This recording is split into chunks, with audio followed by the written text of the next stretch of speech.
আচ্ছা, আমি কি বিয়েটা করে ঠিক করছি? এখনো তো সময় আছে। আমার জীবনটা আমি এইভাবে নষ্ট না করে কি আমি এখান থেকে পালিয়ে যাব? না না, তাহলে তো মা বাবার নাক কাটা যাবে।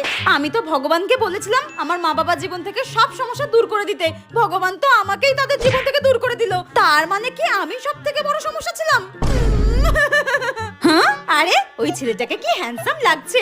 এতদিন এই ছেলেগুলো কোথায় ছিল? আর কিছুক্ষণ পরেই তো আমার বিয়ে হয়ে যাবে। আচ্ছা, এমন যদি সিনেমার মতো হতো, আমার এক্স বয়ফ্রেন্ড আমার সামনে এসে বলবে এই বিয়ে আমি কিছুতেই হতে দেব না, কিছুতেই হতে দেব না। কিন্তু আমার তো কোনো এক্সই নেই। দূর। আচ্ছা, বিয়ের আগে কি আমার বরকে ডেকে আমি বলে দেবো যে আমি খুব অলস, আমি একটাও কাজ করতে পারি না, কিচ্ছু করতে পারি না? শীতকালে তো আমি এক দু মাস স্নান না করেই কাটিয়ে দিতে পারি। না না, এসব বললে যদি আবার মাথা টাথা ঘুরে পড়ে যায় তখন তো আবার আমাকেই সামলাতে হবে। দূর, এসব করে লাভ নেই।